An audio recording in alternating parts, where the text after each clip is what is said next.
Veteran Trash Talk, we actually vet our sponsors. We don't just take their money and run like a butter bar lieutenant lost on a land nav course. Are you finally ready to plant your flag and claim your territory? Maybe it's time to use that VA loan to buy a home. Or hell, maybe you're looking to refinance and put some extra cash in your pocket for more questionable life decisions. Either way, the Veterans Mortgage Source, powered by Canopy Mortgage, has your six. Look, buying a home or refinancing can feel like getting overrun on a bad op. Chaotic, confusing, and full of obstacles that make no damn sense. That's where Corey and his team come in. They're like the QRF of home loans, ready to pull you out of the chaos and guide you to the best program for you.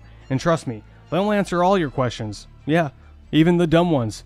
Whether you're a salty vet or fresh out of barracks still trying to figure out where your TA-50 went. Great service, solid rates, and a team that actually understands the military life. That's why all of us here at Veteran Trash Talk trust them to do right by every veteran and their family. Ready to lock it in? Give Corey a call or shoot him a text at 808-699-7874. That's 808-699-7874. Don't wait. Unless you like overpaying and getting treated like an FNG. The Veterans Mortgage Source is powered by Canopy Mortgage, LLC. All loans are subject to credit and property approval.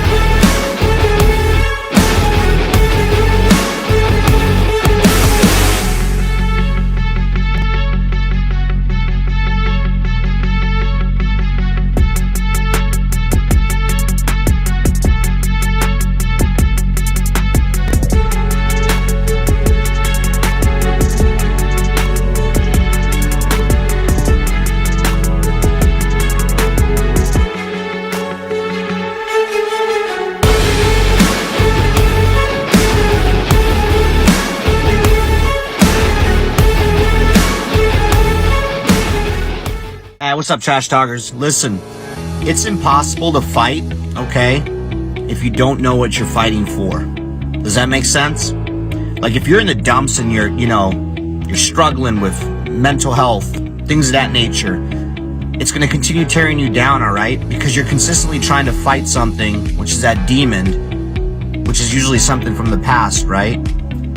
Maybe that why needs to be fighting for your future. Let that be your why. Get the hell up and start fighting for your future. Stop fighting things that happened in the past. Easier said than done, right? Go seek help. It's okay not to be okay. A lot of people need to hear this. You are more of a warrior and a fighter if you stand up and say, hey, this has to stop. I need to go seek help. The stigma, everything has changed. It's okay not to be okay. And so my honesty cap is dedicated to a little, we'll call it a public service announcement for civilians and other people in the military. There are a few people that you should always take their stories with a grain of salt. Vegans, CrossFitters, and special operations guys that tell you that they were special operations without being prompted. And the first thing they say is, yeah, I used to be soft. Right. The only unicorn in this entire group is like a special operations guy that was like a vegan and did CrossFit. That guy's probably going to stay quiet for a little bit longer because he's confused as what he should talk about first. And that's the only reason. Right. Anybody that says that they were soft without being prompted or without it being like a normal part of your communications is probably either an enabler or going to tell you a bunch of stuff that's not exactly true. What's up, Trash Talkers? Hitting you up this morning with a special promo on how to dress when you are doing PT in civilians, but you want everybody to know you're an Army. This comes from the Buddy Beckwith fashion design of how to work out. So first, you can notice the RI panties. Not Ranger panties, but Ranger Instructor panties. The green socks, the knee brace for the old guys. Don't forget the M frames. Now the shirt, don't wear the Trash Talk shirt while you're running. This is just for the promo. You want to put on like an 80-second shirt or like your favorite airborne shirt so everybody knows that you're a veteran. That's the most important thing. And you start with this stretch. Buddy Beckwith taught me this one.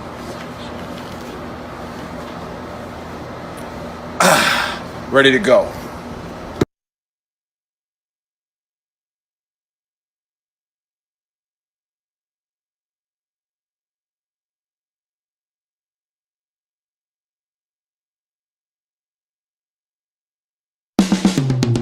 This is the Veteran Trash Talk Hour, hosted by Nick, Dave, and Buddy. Real warriors making fun of other real warriors. Try to not get triggered.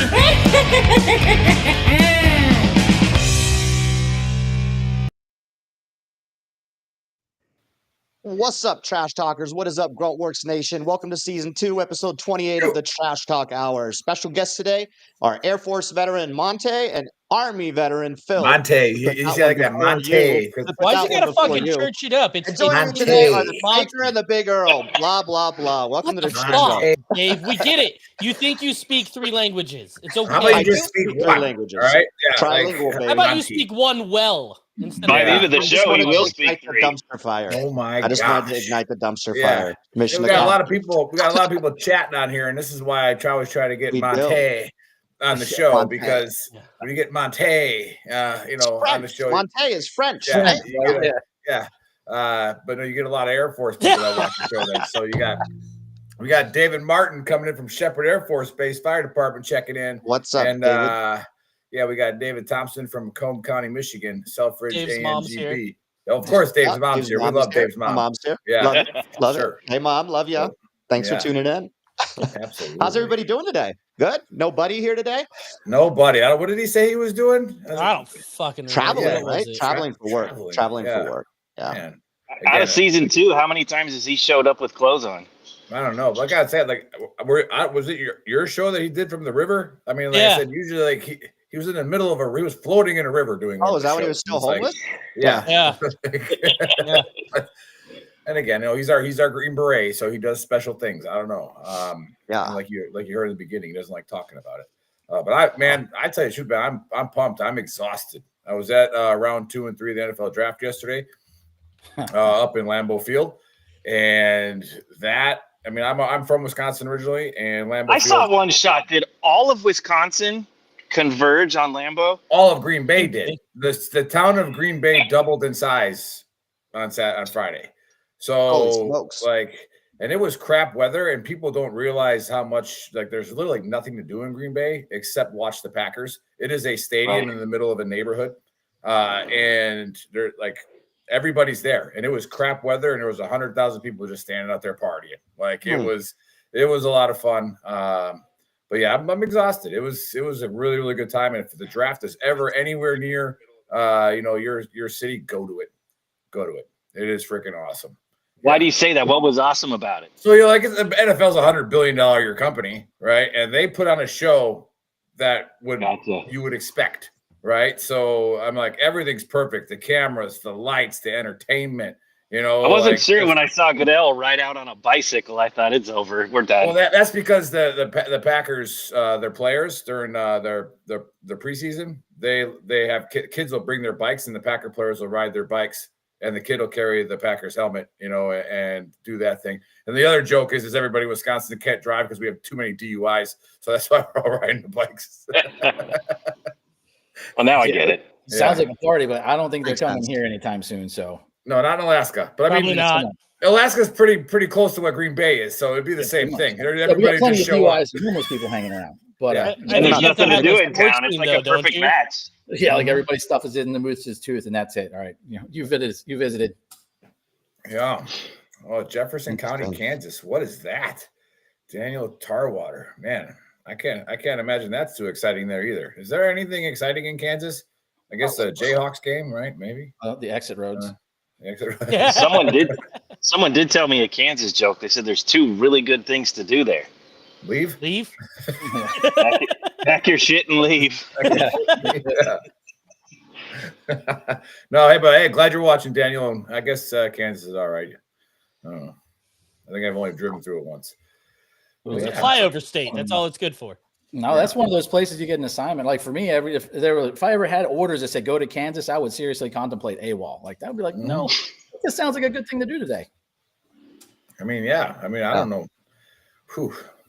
There's a couple bases where I would have, Fort Polk. Oh, hell. That's how I ended up here. I was in Alaska. Branch. I was at 24 years, and Branch was like, "Hey, we need to go to Fort Polk." I'm like, "Hey, fuck you. I'm done." Hell Like, no. we're done. No. You don't go from Alaska to Fort Fort Polk's Polk. You're a CW4, and you probably couldn't find a CW5 to kill, so you could become one. So That was definitely part of the problem. They don't have them down there. I was like, that's just not going to happen. That's why both of them die every year. Exactly. It's like Highlander. Never see him either. Yeah. There can only be one. No, it's because we go to school, we get that magician real. hat, and you put on that 5, and you just disappear. Yeah. Somewhere we're still getting paid, but Yeah, I was at Fort Bliss doing some virtual reality work to see if we could improve their maintenance programs on the Abrams and Bradley, and I had never seen that many warrant officers at one time. Yeah. Holy cow! Which one was holding taking a the picture? coffee? Though? That's how you figure out which one was in charge. Which one had the biggest cup of coffee? That's probably the guy that was Yeah, better. the one with the baseball cap on. That's it. The Yeah. biggest notebook. The one with the biggest notebook. That's it. So I was like, man, this is amazing. This must be Might have been a important. good meme, Nick. You should have taken a picture of that. I was just gonna say you should have had a picture, man. Like we don't even get together for class pictures, let alone anything else. So, I said that to the chief of staff of 1AD, the colonel. I was like, hey, man, I really appreciate you guys taking this seriously. And he's like, what do you mean? I'm like, I mean, all these warrant officers showing up. I'm like, it made me feel good. Like, they had to be giving something away. That's all. Yeah, exactly. It's like, I thought we were getting free VR goggles.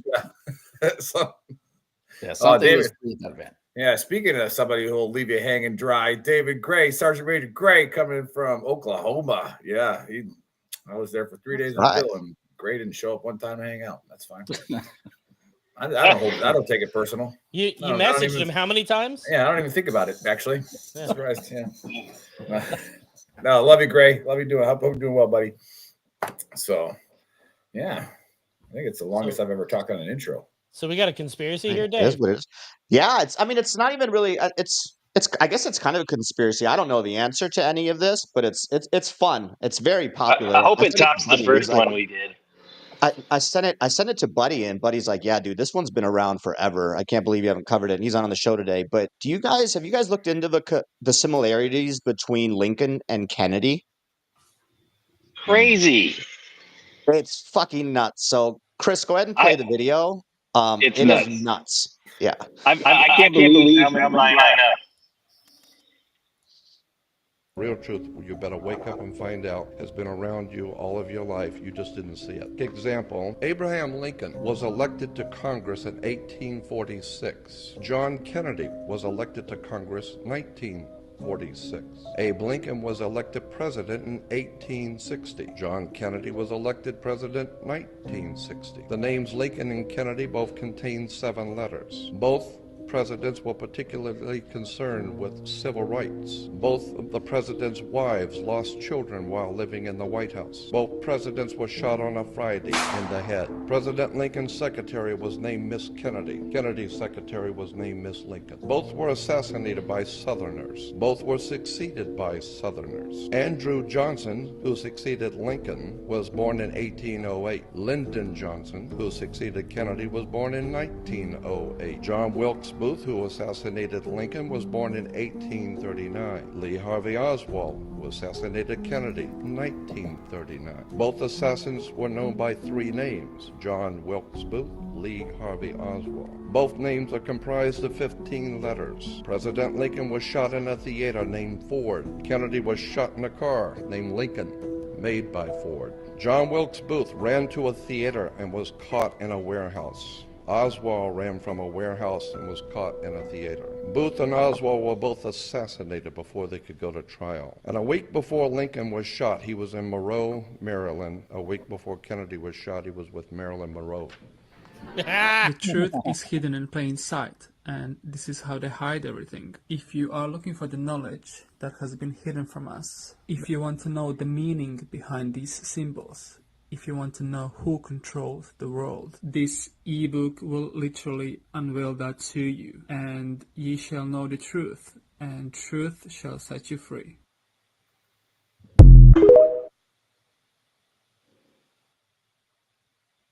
All right.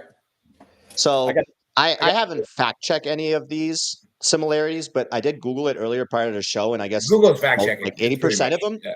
80% of them are actually did occur from the articles that I read. But I don't really have an explanation for it. I guess it's just crazy similarities. There's a lot of people saying like other dimensions or a numerical pattern every 100 years that everything just rehappens. Or, dude, I don't know. So I have really no take on this. It's fucking wild. So maybe one of you guys can educate me on what your thoughts are on all of this. It's the lizard Illuminati. Yeah, I'll say, I don't know you'll get education right. from me, but before you can even get to what the all those coincidences, like that guy reading it himself looked like a walking conspiracy. Like they could have found anybody else to read that right there, like that. Right, I'm just watching that guy, and I'm like, something's going to happen on this screen. It's coming. What do you got against Jabba the Hutt? That ain't cool, man. Nothing. I'm just saying, like, if you want to sell a conspiracy, that's the guy you call. Yeah, for sure. Well, everybody can have a take at this or a run at this. I don't know, man. It's super fascinating, but I have no explanation for it. I mean, so many similarities, like, I don't know. Coincidence? I mean, yeah. We'll let Monte go. Monte, what do you think? Yeah, go ahead, Well, brother. if I'm a puppet master because I have some sort of a sick sense of humor, I'm doing stuff like this on purpose. Right. So if there are elements that function together and coordinate, world activities or human activities and things like that, this is something I would do. I would leave tracks like this because it's hilarious, it's dynamic, there's no rhyme or reason that you can sum up for it to line up this way. And it probably didn't take a whole lot of digging to just start coming against similarity after similarity after similarity. I mean, they probably started with their secretaries' names, seeing what the ladies' names were. I don't know what the hell to think of this. All I know is if there is a puppet master, and if it were me, I would do shit like this. Wasn't there games played back in middle school with kids like 7 Ways to Kevin Bacon or something like that? Yeah, there was. I feel like somebody got bored and just made this shit up for that. Well, see, I'm wondering, like, right, okay, we're watching this conspiracy, but here's my question. Is that a conspiracy baked in a conspiracy? Like, people already don't believe the Lee Harvey Oswald thing. So is this, a second shooter? As they were making up the timeline, did they just get really bored and be like, you know what, we'll just replay some shit from the Lincoln era and then create that timeline? Conspiracy layers, I'm just saying. Yeah. Sure. Yeah. You got the old school, Chris? Make them look this way, do a bunch of stuff over here, too. Right? Yeah, go ahead, Chris. I'll go after you. No, go right ahead. Yeah, so I'm going to go with Phil's point there and kind of elaborate on that to where there's something inside the other thing, right? So, I've said on the show before, I'm a spiritual person, all right? I believe I like that. I like the Bible code. Like when you look at the Bible code, right, and just like how perfect things are written. Like a certain verse referencing another verse is the same amount of letters, same amount of consonants, that it's too much of a coincidence to not be on purpose, and it's written 500 years apart. Like just wild stuff in there, right? And that's where a lot of like Nostradamus, everybody's like, oh my god, like he was one of the first people like started interpreting code, right? Like he's just seeing things like happening, and symbology and code is so strong. Yeah, that's a Jimmy symbology. I think the word you're looking for is symbol. Yeah, but what's the symbology of this? That's a study of. You got to be able to reference some Moondock Saints. Yeah, exactly. I feel like river dancing. Now, is there something with now let's get even more wild with like the birth years and then like their what is it, the horoscope or whatever, maybe astrology. Yeah, like this was maybe it's their type of character, like the Mercury retrograde, that this person makes it Gatorade power with these the same character traits and wanting to do these things, and it just happens that way. But what we do know is true, which at the end of that, where they always got to have some creepy guy, with a weird voice talking about this book, and it's like just have a normal dude saying it, right? But there's plenty of other ones out there too with normal dudes. I figured that would add to the effect, and it did. I think for sure. Yeah, like that dude's look had me hooked in the beginning. I was like, holy shit, this guy knows what he's background. Yeah. You probably got it on late. You can always rewind it and watch it later. But no, we're talking about how the similarities between Kennedy and Lincoln, their birthdays, their Weird. But what we do know, there is a group of people that run this world, and it kind of will go into my book of Earl a little bit, but they're about power, money, and control. Mm-hmm. Right? So the machine can't break down. And if you try to upset that machine, they're going to get rid of you. Yeah. Right. And if you're not doing what they want you to do, i.e., for Kennedy, right, you're not going to involve us in Vietnam. You're not going to put 500,000 troops in Vietnam. Bye, Felicia. Right. Oh, your brother might run for office. Bye, Felicia. Right. Like, and it's like, you don't mess with them. All right. That's the only person we've seen successfully mess with them. And they're not, I know some of you lefties aren't going to like it, is the Don. All right. The Don has successfully messed with them. Because he is definitely kicked over the I apple think they're all cart. part of it. Yeah, they're so powerful. They're all part of it. So the Don That's might my be opinion part of on it. that. Well, here's what let me. I would agree with you on that, or like entertain that discussion. But the person that we do see making the most weight in water is the guy with the most money and the most guns, and that's Elon. Mm-hmm. Right? Like Elon ain't afraid of nothing. Yeah, that right? wasn't like what guns are you I going to use? I loved how he got on TV and said, "We're going to Mars, and I'm doing that for you." Yeah. Okay. So, and again, did Elon make a deal with the devil? Like we always say on the show, like, Elon's either the greatest person to ever live himself. or he's the Antichrist. Like, yeah. No, Kerry, you're spot on. That's my point. Like, it don't matter. You're part of that machine. You're part of that machine. Like, and you try to, and that goes into the same time frame as Kennedy was, Martin Luther King. There's a strange correlation to where nobody really cared about what he was saying and doing until he told black males to not go sign up for this Vietnam War. David, that's too much to read. Sorry for interrupting, Nick. And so what he did when he finally spoke out about, like, hey, I know 3 hots and a cot and some money sounds good to a young black man at that time frame. That's hard for them to find work. He's like, easy, don't think about it before you go join up that thing, and then all of a sudden, schwack, can't have that influential dude stopping our biggest train of people coming in. So, like, it's, it is what it is. So that's my take on it, is that do the dates and the numbers and the code matter? That's a conspiracy. I think what's true, and we've already discussed this before, is that there are people that run this world and you don't get in their way. Yeah, I would believe that more than anything. Everything else aside, the root to all of it is somebody is in charge, and it's not the somebody that we know. Right. Yeah.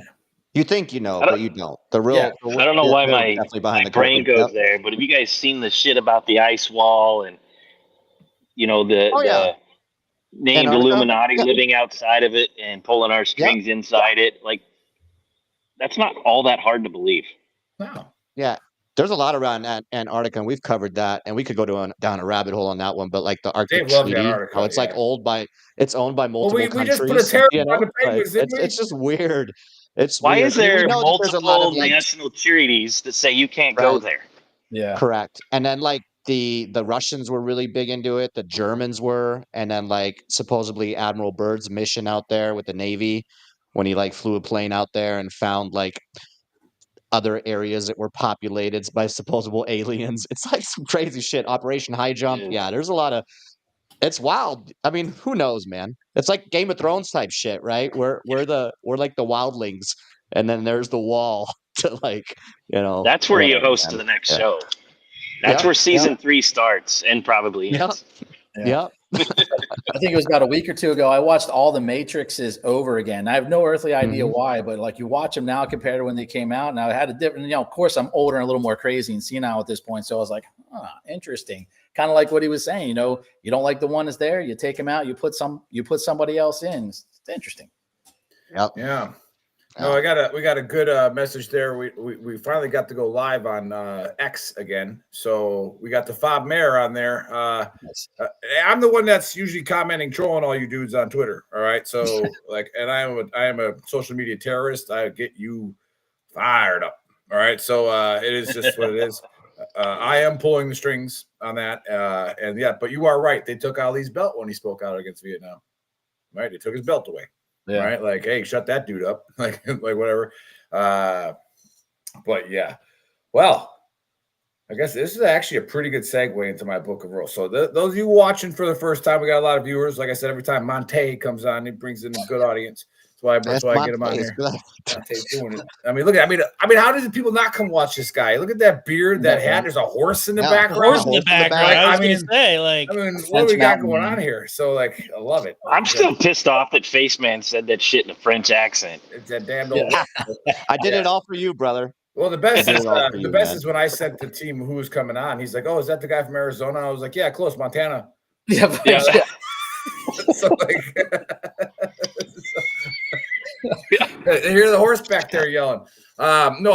So those of you watching for the first time, and I know it's hard for you to hear this because nobody ever likes to look in the mirror and say that that you become a triggered pansy more often than you think, right? And that's Verse 1, chapter 1 of the book of Earl is quit being a trigger pansy. And it's a message to me. It's a message to everybody else. And it's from my own triggeredness, right? It's from like when I look in the mirror and go, I'm being a douchebag right now. Like, it's it's. Boy, I bet that happens a lot. It does. But I mean, you got to put yourself out there to see otherwise you're just living in a shell, right? I get out there and find out what buttons I can push, where I can get, all that kind of stuff and have a little bit of fun. But something I'm not getting triggered about that I've practiced, but recently is, I have to, keep rewriting the Beatitudes of the book of Earl, which is thou shalt not bear false witness against the economy. And then thou must know what the stock market is. Okay. So I'm getting a lot of triggered people on my thread that every time the market goes down, they brag about it. Right? Like, I told you Trump was going to do this. And then look at the economy now. All right. Real simple. The stock market is not the economy. Okay? It's not the same thing. All right? And there's only 1% of the people in this world that are in the stock market. Right? Like, and they're the billionaires that we're talking about that are controlling things. Now, does the economy affect the market? Yeah, like, during Christmas time, retail stores, stock prices tend to go up because people are buying presents, right? Like when there's a fuel shortage somewhere, will those stocks, the oil stocks, start to go down a little bit? Yeah, right? Like, so they kind of go hand in hand sometimes, but they're completely different.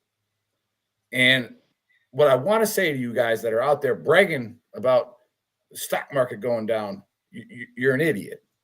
Okay, I gotta say it. It's that simple. You're an idiot. Anybody who checks their 401k every single day, you're not smart, right? Like, stock market does this, but notice it keeps going up.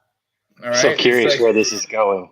It's about the punchline. Yeah, it's coming. It's about being triggered about this stuff and then bearing the false witness that you have any fucking idea what the stock market actually is. All right. You don't. You have no clue. All right. If you're a day trader, you check the market every day. And here's the punchline to all of this. We literally did a show, a 3-part series where we brought an Army veteran on who's a Series 7 Jedi Master, every type of freaking investing license you can have and certification. And I mean, we gave it to you, right? For free. Like the advice. All right. Go call them. Okay. But so what I want to do is I want you to calm down. Okay. If your 401k lost, 200 grand and you're in your 50s, 60s, right? You only lost 200 grand of what? You sold. If you sell it. Yep. If you just gonna have to wait a little bit. I'm a dip and hodl.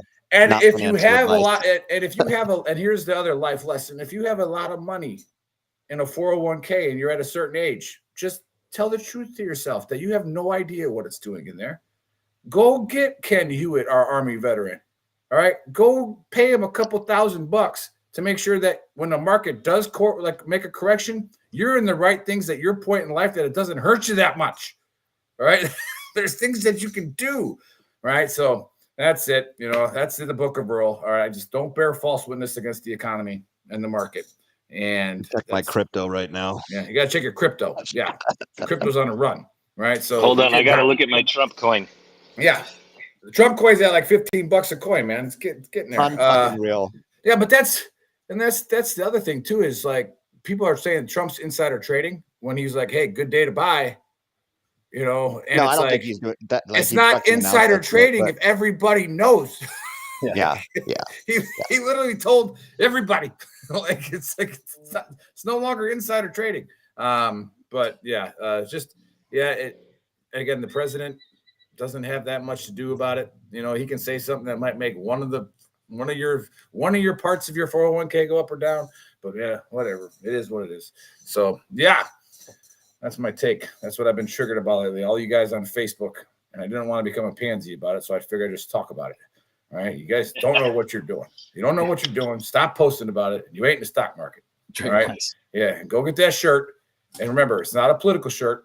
It can be, but it's a conversation starter, and you wear it when you travel. You wear it to the airport. Why? Because it's a reminder to yourself. Guess who didn't delay that airplane? The lady standing at the desk. All right. She had nothing to fucking do with it. So you leave her alone. All right. You be nice to her. Okay. Like, stop it.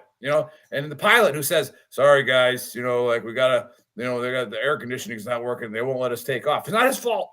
Right. Like he's got to follow it. So quit being a trigger pansy. Thanks for scanning that. Yeah. And remember, it's okay to be triggered. Everybody gets triggered.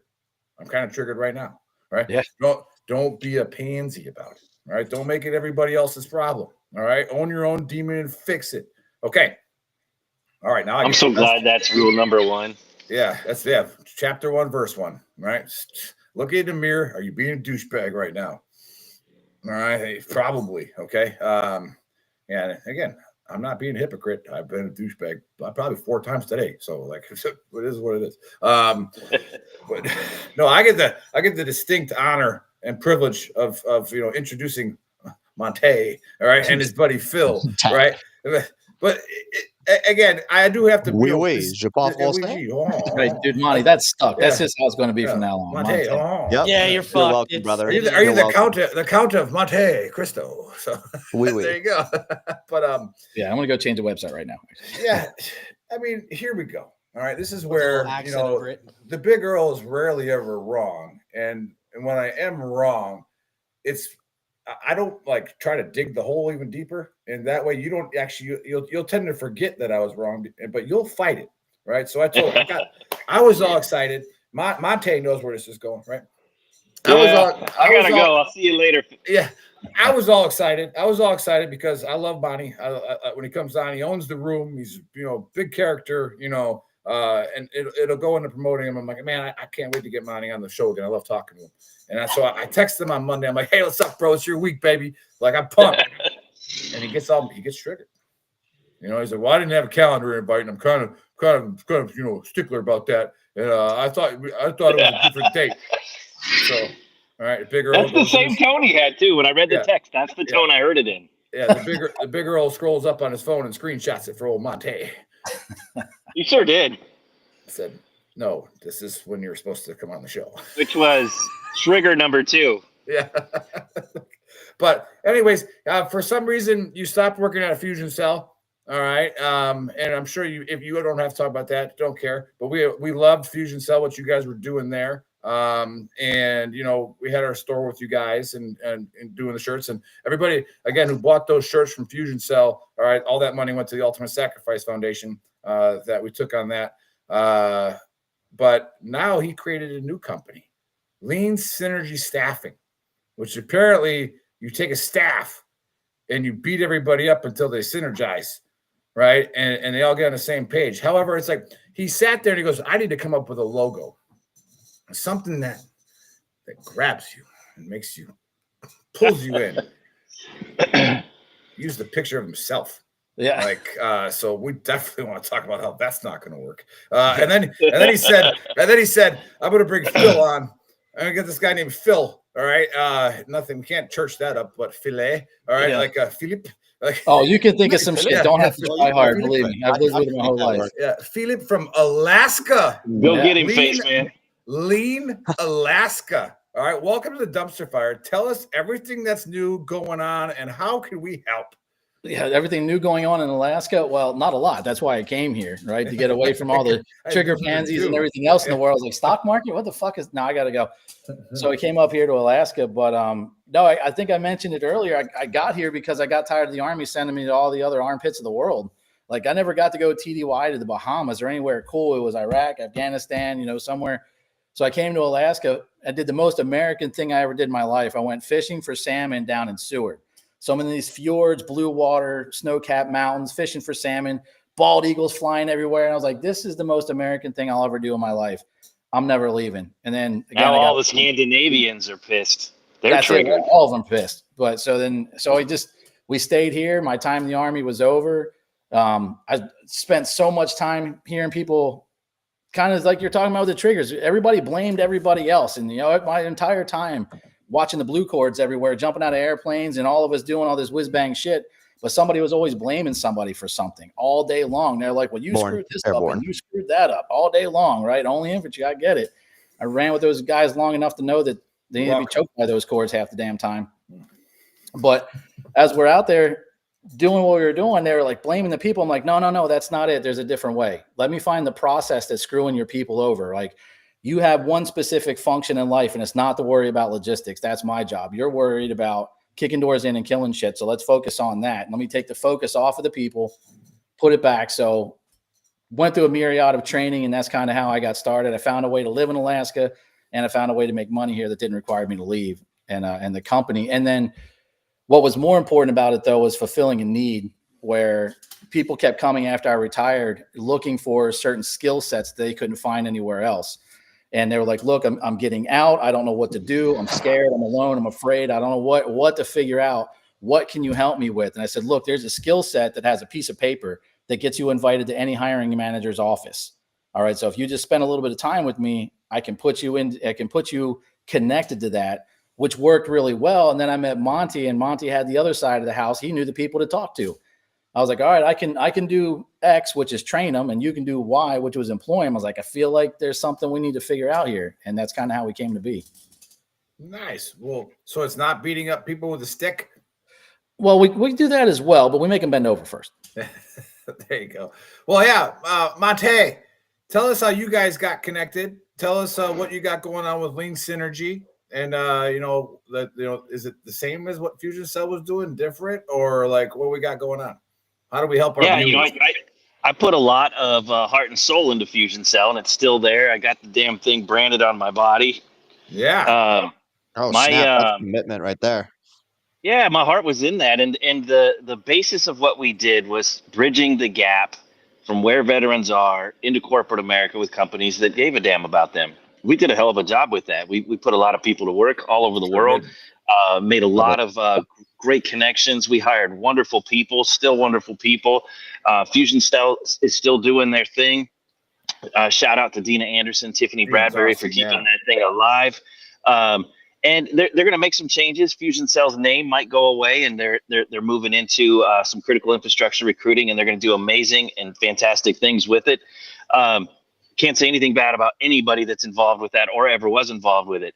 My transition was I didn't want to leave the veteran centricity of what it is that I had built. I wanted to stay in the veteran community. And then fast forward or backwards, however you want to look at it, Phil and I met about 4 years ago. Fusion Cell was starting to come up. I think I was employee 4 or 5 or something at Fusion Cell. Employee number 1, Radek Shashelski, shout out to you, buddy. My favorite Polak. He introduced me to Phil. And there was just a kindred spirit. There was just some real genuine approach. We were really deliberate about the things that we did. We were consistent. We weren't risk adverse. And anyway, just a friendship struck. And we always knew that if there was an opportunity, we could probably do something special together. Well, the fast forward part is Fusion Cell is starting to look like it's becoming something that still going to be fantastic, but maybe I didn't want to be a part of anymore. And I called Phil right away. One of my first phone calls. Hey, man, I think about doing something on my own. What do you think of X, Y, and Z? And we always knew that we had a really amazing alumni with Lean Alaska, those kind of people that were going through that training certification, Phil's teaching style, and that entire community that they created. That is really valuable talent to be able to go offer corporate America. So most staffing agencies, they have a database and they got certain numbers, and they will go to a company and hope that what it is that they need is in their briefcase. Well, I get to go with a loaded briefcase, knowing exactly who's in it, knowing the middle name of their middle child sometimes, and I get to tell them, hey, I've got this kind of talent. Is this something that you're interested in? Great. His name is X, Y, and Z. He's available in a month, and this is where he's at, and this is what it's going to take to get him. Are you on board? And so we get to have a different conversation. And some of the things that we talk about in terms of buzzwords is we've created a full spectrum closed loop here. Come in, bridge the gap with credentialing and training experience and portfolios that companies are looking for, stuff that people really, really need. When you train with Phil and Lean Alaska and you go through this change management, you get this operational excellence just ingrained into your mind, and you learn how to go in and make a company more efficient, more valuable, more streamlined. The investment that they make in you, it's now just a byproduct. Now it's a constant ROI because of what you're doing inside their organization. And Lean Synergy Staffing was born out of the concept of let's do this on purpose. Let's go tell companies about this alumni, this talent, this capabilities that these people have, and let's do it on purpose and just see what happens. And so we are in the let's see what happens phase right now. Nice. What's the plan you came up with? Fuck it. So, yeah. So charge the hill, figure it out later. Yeah. So Philly, what I'm hearing there is that you have a training program that you take veterans in, and we've talked about this on the show with a few. They don't do what you do, but they've had points that are kind of are reminding me of what they said. Is like there's a lot of veterans get out and think I'm a program manager. Yeah. It's like because I was in charge of 500 people as a sergeant major or whatever. Only about 85% of them think that. Oh yeah, It's like, but do you have your program manager, certification? Certification, right? Yeah, so is that something that you're doing? Like you grab somebody, hey, what do you want to do? Here's the certifications you're gonna have, and then we're gonna make this work for you. We did, and it went way beyond just a veteran. Like we started with people that were that needed to learn how to speak a new language before they got out.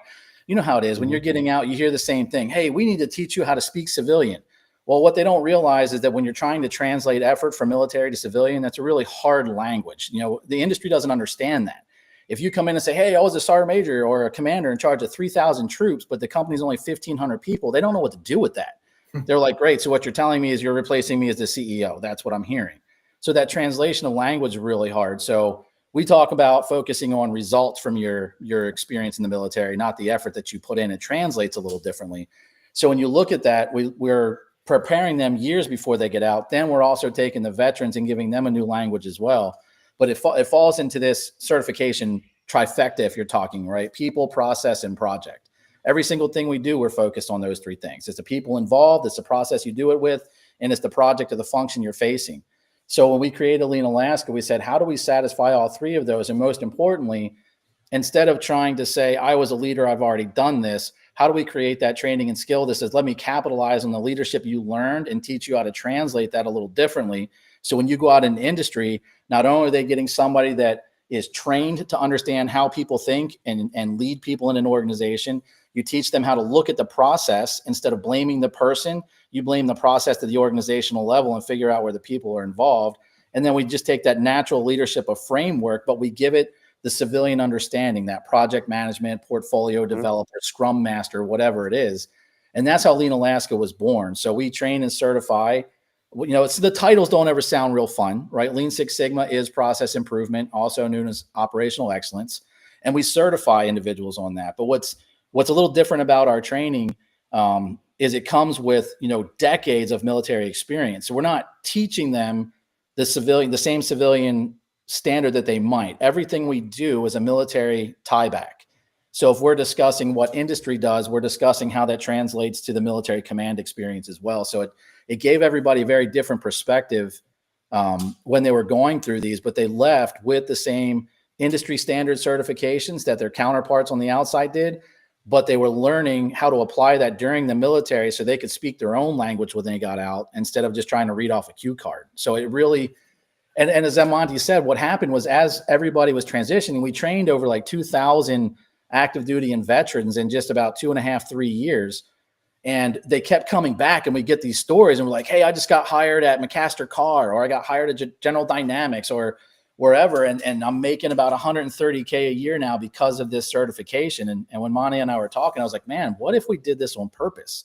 Like, what if we found the jobs for these guys instead of letting them find them on their own? You know, and it goes back to that same premise. We always talk about the suicide rate. You know, when you leave, if you have purpose, it's less likely you're faltering around out there. So let's give them purpose so they have something to do. We keep them part of our community. The biggest thing with Lean Alaska and Lean Synergy staffing is we're a gigantic family. Like Monte said, you know, the middle name of the middle child of the person you're working with. My cell phone is on the website because every student we've ever had calls me directly, and they call me whether, you know, they're having a bad day or they're looking for a job or a success story. It doesn't matter. So we create a family that puts all that support in there, and you know, the same things we all look for when we were getting out. And that's how kind of Lean Alaska came to be. That's awesome. I wish you guys could like somehow become part of like the PACE program. I don't know if like the Army has that. You know, when you go to MEPS, you sign up and then they partner you with a field, like based on your MOS, like a police officer, firefighter, whatever it may be. And then those individuals stay in contact with you the last year prior to getting out. And as long as you have an honorable discharge, they're supposed to hire you. So like if you guys tied in with like the PACE program somehow and, you know, like offered your program, might be something to look into. Yeah, I definitely think it would be. I mean, there's so many, I would agree. There's some way to, again, deliberately carry them in transition. Exactly. Yeah. That, I mean, that would be the dream, to be honest with you, because then it takes off that stress of what it looks like to make that great change of life. But yeah, I love that idea. That's awesome. Good stuff. So like anybody that's watching now, where can they where can they go? Links, you know, how do they sign up? What's the wait if somebody like contacts you now and says, "Hey, I want to be part of this program." What does that look like? Can you talk about that a little bit? Yeah, so that's a long conversation, but I'll try to make it really short. Depending on what branch of service you're in, each of the services have their own programs, right? So you have the Army, the Air Force, and the Coast Guard, and they have a cool program, Air Force cool, Coast Guard cool, the Army calls it credentialing assistance. But all of these pay for the training while you're on active duty. It doesn't touch your GI Bill. It doesn't touch your Chapter 35s, any of those other things. So if you're on active duty, I would say call us and let us show you how to use those benefits that exist. You walk one step past that, and you're looking at the Navy and the Marines, a little different program, but we also have GI Bill that's available. So we have different options, again, not taking money out of pockets. That's our whole focus, train without pocket. As far as getting a hold of us, I see Lean Alaska streaming down there at the bottom, and I'll even do one better. My phone number is 907-203-7716, and you can stream that across there. Call me anytime you want. And if they call now, do they get 2 sessions? Do they get 2 sessions? No, they might get a free hug. I'm just kidding. But if you call now. Yeah, right. But we'll figure something out, right? Maybe we just won't hit you with a stick as bad. No, I'm just kidding. But mention Veteran Trash Talk and get 3 certifications. That's it, right? Well, yeah, that's it. That's the trifecta, right? But yeah, like the easiest way I can say it is take a look at that site, call us, talk to us, and find out what it is, because there are so many paths to certification that some are unaware of, and there's so many different things that you can do. And what we focus on with each person that calls is what's the roadmap. It would be ridiculous for me to go out and say, you know what, this one certification serves everybody and it's the only thing that you need. That's very limited in focus. So kind of like what Monte does better than anybody I've ever met is find out, you know, he talks them through figuring out who they want to be when they grow up. And then we figure out the roadmap through our certification process that serves that purpose. So again, you know, lots of ways to pay for it, lots of military benefits to pay for things, and we figure it out either way. But calling us and helping us with, you know, letting us help you with that roadmap, I'd say that's probably the easiest path to go. Love it. Love it. Very nice. Yeah. And then Monte, I have a serious question for you. Excuse me, Monte. All Monte. right. Monte, bro. Monte, man. Come on. What product? Just going to stop responding. Yeah. What product do you use in your beard? Yeah. Cedar oil, Viking cedar oil. And then do you dye it gray, or is that wisdom? This is chrome. As I get older, I just like to add chrome to the hot rod, man. Right? Yeah. There you go. Awesome. And then on the personal level, you're at a rodeo, because of course you are. Well, I am. My daughter is chasing some Division One rodeo dreams, and so we are at the Washington State High School Rodeo, first rodeo of the spring part of the season. You've got a fall season, and then part two starts now, and so we're chasing dreams today. That's awesome. Nice. Yeah. That's which shoulder I got? Other shoulder. That shoulder. That is Cowgirl in the background, and she is a 18-year-old hot rod on 4 legs. 18-year-old. Huh? How old do horses get? I have no idea. It kind of depends if you take care of them. I mean, I've had 30-year-olds in our yard, and I have 12 horses here. I got one downstairs. It's 42, and then she just refuses to let go. Yeah, Monte. Sorry, saw her while she was up here. Monte. Whatever, Philippe. Yeah, right. Felipe. Oh, you got Cedar Rapids, Iowa, Hope Walk, Iowa tuning in. A lot of horses in Iowa. Right. Yeah, a lot of corn too. Out there. Wow. Out there in the heartland. Hey, Earl, can I get on a soapbox? Yeah, absolutely. Go for Listen, it. I want to tell you, when I got out of service, I wanted a job. I wanted to make a bunch of money. I wanted to do all the same shit that the rest of us did. I wanted to have a secure and stable family and all those kinds of things. And as I started to go through this transition and find my place in the world, I found a very specific purpose, something that is kind of near and dear to my heart. And I know it is to you guys as well. I believe 100% that the foundation of a man and a woman having a meaningful life, or the ability to influence whether their life is meaningful, is being able to take care of themselves. And so I was trying to help underemployment, unemployment, military divorce rates. I was trying to help suicide rates. I was trying to help just joy in the general sense. Everything kept coming back to problems, not solely initiating from the lack of being able to take care of themselves, but a lot of them. If I could make a gross generalization, it's when people don't have the foundation to truly care for themselves, that becomes a really big problem, and it escalates fast. And you talk to people that are homeless on the streets that are in veteran status, and you try to find those trigger moments, like, when did it all just go bad? And it's kind of like 80-year-olds telling you that your 80-year-old body was built when you were 40, buddy. It's those little steps that end up that lead you into those spaces.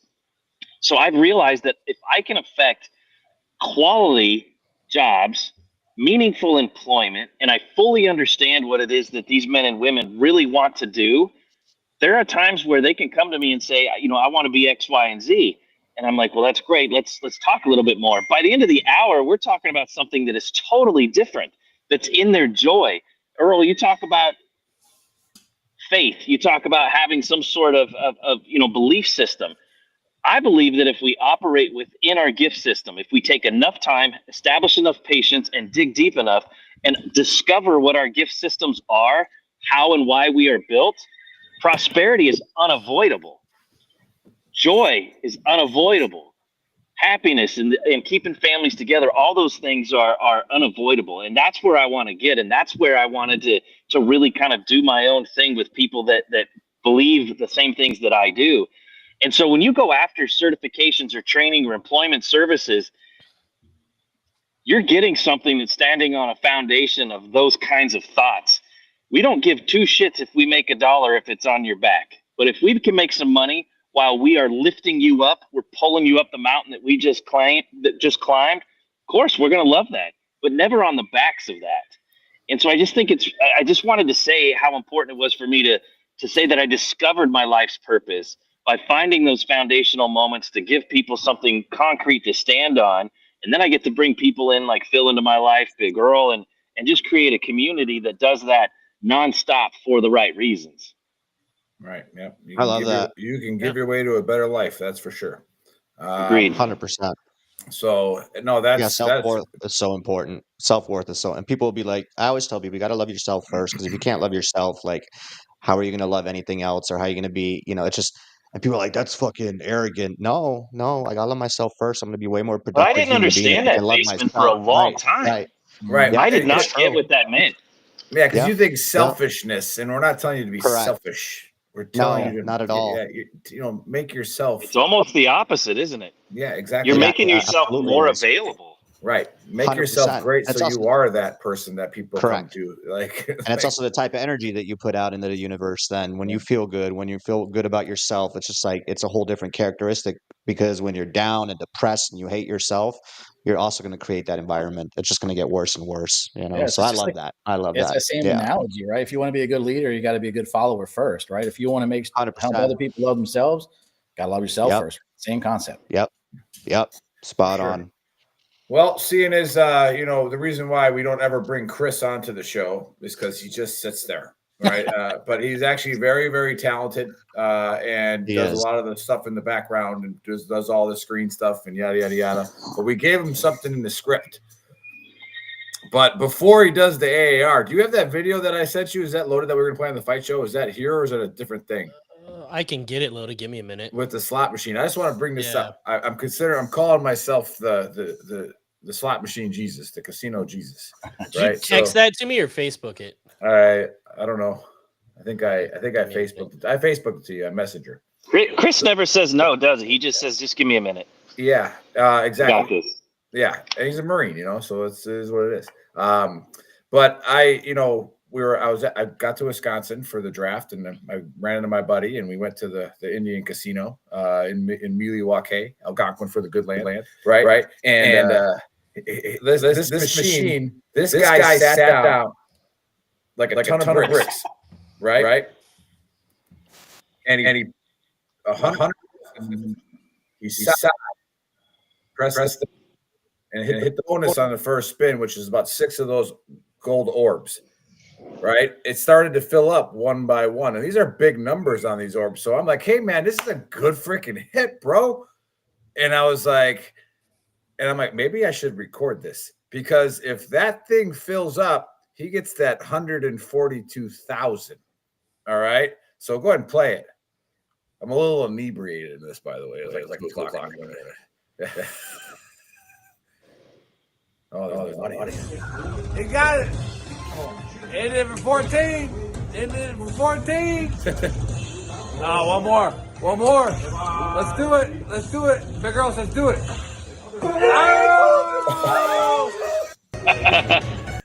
So I want people to have a really good Saturday night and Sunday, morning. Is he goes, we're all cheering for him, and he goes, I have to call my dad.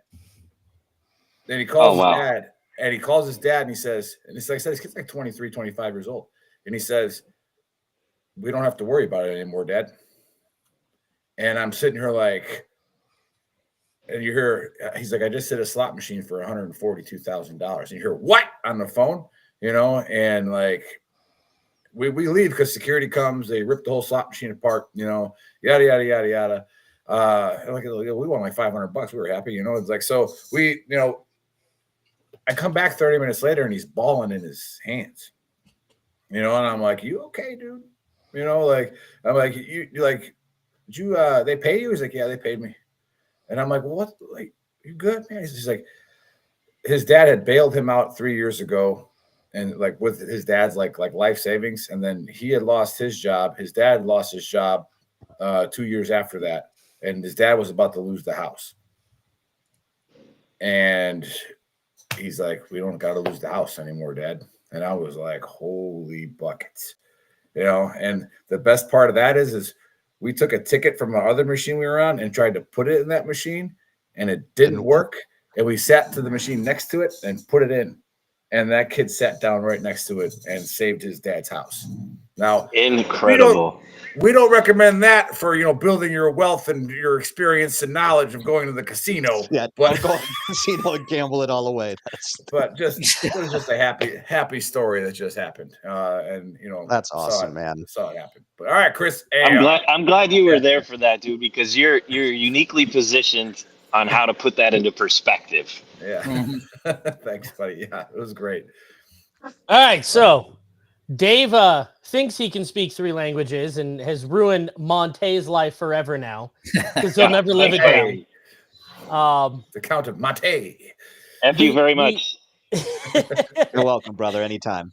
Lincoln and Kevin, there's some sort of lizard Illuminati or multi-dimension thing going on with them. Who knows? It's still to be found out. The Big Earl's triggered as always, and then Phil and Monte, or I'm sorry, Monte, are doing great things, helping people get black belts and gold belts, and basically doing what we're doing, but they're making money at it. Yeah. Lifting up veterans. Yeah.